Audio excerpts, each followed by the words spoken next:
ಎಲ್ಲರಿಗೂ ನಮಸ್ಕಾರ. ಡಿ.ವಿ ಚಾನಲ್ಗೆ ಸ್ವಾಗತ.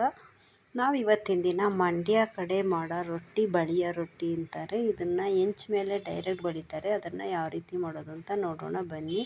1 ಬೌಲ್ನಷ್ಟು ಗೋಧಿ ಹಿಟ್ಟು ತೊಗೊಂಡಿದ್ದೀನಿ. 1/4 ಕಪ್ನಷ್ಟು ರವೆ ತೊಗೊಂಡಿದ್ದೀನಿ. ಅರ್ಧ ಬೌಲ್ನಷ್ಟು ಮೆಂತ್ಯ ಹಿಟ್ಟು ಅಂತ ಅಂತೀವಿ ನಾವು, ಮೆಂತ್ಯ ಮುದ್ದೆ ಮಾಡೋಕ್ಕೆ ಬಳಸ್ತೀವಿ. ಆ ಹಿಟ್ಟು ತೊಗೊಳ್ತೀನಿ. ನಿಮಗೆ ಯಾವುದು ನಿಮ್ಮ ಹತ್ರ ಇದೆ ಅದನ್ನು ಹಾಕೋಬೋದು. ಬರೀ ರವೆನಲ್ಲೇ ಮಾಡ್ಬೋದು, ಗೋಧಿ ಅಥವಾ ರಾಗಿ ಹಿಟ್ಟಲ್ಲೇ ಮಾಡ್ಬೋದು. ಎಷ್ಟು ಬೇಕಷ್ಟು ಉಪ್ಪು ಹಾಕ್ಕೊಂಡು ಚೆನ್ನಾಗಿ ಇದನ್ನು ಸ್ವಲ್ಪ ಬೆಚ್ಚಗಿರೋ ನೀರಲ್ಲಾದರೂ ಕಲಿಸ್ಬೋದು. ಇಲ್ಲ ಅಂತ ಅಂದರೆ ತಣ್ಣೀರಲ್ಲಿ ಕೂಡ ಕಲಿಸ್ಬೋದು. ಇದನ್ನು ಸ್ವಲ್ಪ ಕೂಡ ಗಂಟಿಲ್ದಲೇ ರೀತಿ ಚೆನ್ನಾಗಿ ಕಲಿಸ್ಕೊಳ್ಳಿ.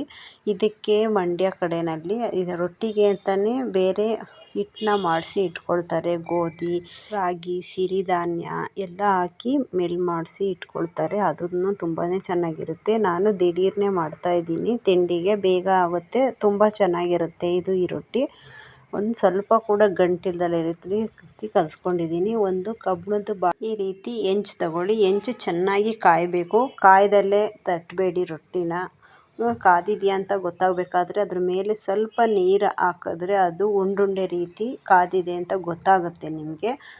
ಆವಾಗ ಮಾತ್ರ ನೀವು ಹಿಟ್ಟನ್ನ ಹಾಕಿ ಬಳಿಬೇಕಾಗುತ್ತೆ. ಇದು ಕೈ ಸುಡುತ್ತೆ ಅನ್ನೋ ಭಯ ಬೇಡ ನಿಮಗೆ. ಹಿಟ್ಟು ಮೇಲೇ ಕೈ ಹೋಗಬೇಕಾಗುತ್ತೆ. ನೋಡಿ, ಇವಾಗ ಹೆಂಚು ಕಾಯ್ತಾ ಇದೆ. ನಾನು ಯಾವ ರೀತಿ ಹಾಕ್ತೀನಿ ಅದನ್ನು ರೊಟ್ಟಿನ ಅದ್ರ ಹೆಂಚು ಬಿಸಿ ಇದ್ರೂ ಬಳಿಬೋದು, ಏನು ಬಿಸಿ ಆಗೋಲ್ಲ. 1 ಸರಿ 2 ಸರಿ ಟ್ರೈ ಮಾಡಿ.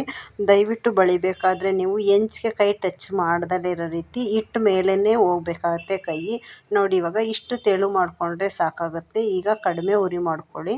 ತುಂಬ ಉರಿ ಇದ್ದರೆ ನಿಮಗೆ ಬಿಸಿ ಆಗುತ್ತೆ. ಹೆಂಚು ಆ ಕಡೆ ಈ ಕಡೆ ಅಲುಗಾಡುತ್ತೆ ಅಂತ ಒಂದು ಬಟ್ಟೆ ಸಹಾಯದಿಂದ ನಾನು ಹೆಂಚನ್ನ ಬಿಗಿಯಾಗಿ ಇಟ್ಕೊಂಡಿದ್ದೀನಿ. ನೋಡಿ, ಕೈ ಹಿಟ್ಟು ಮೇಲೇ ಹೋಗ್ತಾ ಇದೆ. ಹೆಂಚಿಗೆ ಬೆರಳನ್ನ ಟಚ್ ಮಾಡ್ದಂಗೆ ರೌಂಡಕ್ಕೆ ಈ ರೀತಿ ಬಳಿದು ಅದ್ರ ಮೇಲೆ ಮುಚ್ಚಬೇಕಾಗತ್ತೆ. ದೋಸೆ ಹೇಗೆ ಮುಚ್ತೀರಲ್ಲ ಆ ರೀತಿ ಮುಚ್ಚಿದ್ರೆ ಅದು ಮೇಲೆ ವೈಟ್ ಆಗೋಲ್ಲ. ಇಲ್ಲಾಂದರೆ ಮೇಲೆ ವೈಟ್ ಆಗುತ್ತೆ. ಅದ್ರ ಮೇಲೆ ಸ್ವಲ್ಪ ನೀರು ಹಾಕಿ ಆಮೇಲೆ ತಿರ್ಗಿಸ್ಬೇಕಾಗುತ್ತೆ. ಅದರಿಂದ ಮುಚ್ಚಿ ಬೇಯಿಸಿ, ತುಂಬಾ ಚೆನ್ನಾಗಿರುತ್ತೆ. ನೋಡಿ ಎಷ್ಟು ಚೆನ್ನಾಗಿ ರೌಂಡಕ್ಕೆ ಬಂದಿದೆ. ಕೈ ಬಿಸಿ ಆಗೋಲ್ಲ, ಬಿಸಿ ಆಗುತ್ತೆ ಅನ್ನೋ ಭಯ ಬೇಡ ನಿಮಗೆ. ಈ ರೀತಿ ರೊಟ್ಟಿ ಬಳಿದ್ರೆ ತುಂಬ ಚೆನ್ನಾಗಿ ಕೆಳಗಡೆ ಕೂಡ ರೋಸ್ಟ್ ಇರುತ್ತೆ, ಮೇಲೂ ಬೇಯಿಸಬೇಕಾಗುತ್ತೆ. ನೋಡಿ, ಈಗ ಮುಚ್ಚಿ ಬೇಯಿಸ್ತಾ ಇದ್ದೀನಿ. ನೀವು ಏನಾದ್ರು ಈ ರೀತಿ ಮುಚ್ಚಿಲ್ಲ ಅಂದರೆ ಅದು ಮೇಲೆ ಒಂಥರ ವೈಟ್ ಕಾಣಿಸುತ್ತೆ, ಅದು ಚೆನ್ನಾಗಿರಲ್ಲ. ಅದಕ್ಕೆ ಒಬ್ಬೊಬ್ಬರು ನೀರು ಕೂಡ ಸವರಿ ಆಮೇಲೆ ತಿರುಗಿಸ್ತಾರೆ, ಅದು ಬೇಗ ಕಿತ್ತೋಗೋ ಚಾನ್ಸಸ್ ಇರುತ್ತೆ. ಈ ರೀತಿ ಮುಚ್ಚಿದ್ರೆ ಚೆನ್ನಾಗಿರುತ್ತೆ. ನಾನು ಇದೇ ರೀತಿ ಮಾಡೋದು.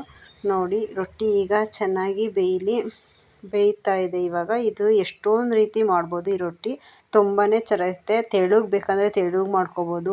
ಒಬ್ಬರಿಗೆ ಗಟ್ಟಿ ಬೇಕಂತ ಅಂತಾರೆ, ಗಟ್ಟಿಗೆ ಮಾಡ್ಕೊಬೋದು. ಸ್ಮೂತಾಗಿ ಕೂಡ ಮಾಡ್ಕೊಬೋದು. ನಮಗೆ ಯಾವ ರೀತಿ ಬೇಕು ಆ ರೀತಿ ಮಾಡ್ಕೊಬೋದು. ನೋಡಿ ಎಷ್ಟು ಚೆನ್ನಾಗಿ ಬೆಂದಿದೆ. ಇದಕ್ಕೆ ತುಪ್ಪದಲ್ಲಿ ತಿನ್ಬೋದು. ಉಪ್ಪಿನಕಾಯಿ, ಉಪ್ಸಾರು ಮಾಡ್ತೀವಲ್ಲ ಅದ್ರ ಖಾರನ ಸ್ವಲ್ಪ ನಾವು ಎತ್ತಿಟ್ಕೊಂಡಿರ್ತೀವಿ, ಅದರಲ್ಲಿ ಕೂಡ ತುಂಬ ಚೆನ್ನಾಗಿರುತ್ತೆ. ಮೊಸರು ಜೊತೆ ಚೆನ್ನಾಗಿರುತ್ತೆ. ಯಾವುದೇ ಚಟ್ನಿ ಜೊತೆ ತಿಂದ್ರೂ ತುಂಬಾ ಚೆನ್ನಾಗಿರುತ್ತೆ. ಈ ಥರ ರೊಟ್ಟಿ ಒಮ್ಮೆ ಮಾಡ್ಕೊಂಡು ತಿಂದು ನೋಡಿ, ಎಷ್ಟು ಚೆನ್ನಾಗಿ ಬಂದಿದೆ ಅಂತ ನೋಡಿ.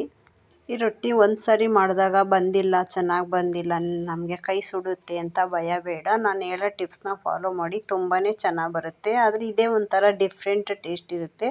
ನಾನು ಎಷ್ಟೊಂದು ರೀತಿ ರೊಟ್ಟಿನ ಮಾಡ್ತಾಯಿರ್ತೀನಿ. ಇದು ಕೂಡ ನಮಗೆ ತುಂಬ ಇಷ್ಟ ಆಗುತ್ತೆ, ಬೇಗನೂ ಆಗುತ್ತೆ.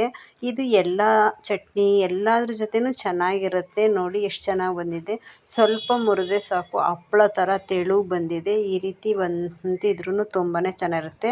ಈ ರೀತಿ ಗಟ್ಟಿ ಬೇಡ, ಅಗಿಯೋಕ್ಕಾಗಲ್ಲ ಅಂದರೆ ಸ್ವಲ್ಪ ದಪ್ಪದಾಗಿ ತಟ್ಕೊಂಡ್ರೆ ನೀವು ಬಳಿದ್ರೆ ಅದು ತುಂಬಾ ಚೆನ್ನಾಗಿರುತ್ತೆ. ಆವಾಗ ಸಾಫ್ಟಾಗಿ ಇರುತ್ತೆ, ಗಟ್ಟಿ ಇರಲ್ಲ. ಅಲ್ಲೂ ಗಟ್ಟಿ ಇಲ್ಲ ಅನ್ನೋರು ಆ ರೀತಿ ಮೆತ್ತಗೆ ಕೂಡ ಬಳ್ಕೊಬೋದು. ಈ ಥರ ಇದ್ರೂ ತುಂಬಾ ಚೆನ್ನಾಗಿರುತ್ತೆ. ನೋಡಿ ಎಷ್ಟು ಚೆನ್ನಾಗಿದೆ. ಒಮ್ಮೆ ಟ್ರೈ ಮಾಡಿ, ಲೈಕ್ ಮಾಡಿ, ಶೇರ್ ಮಾಡಿ.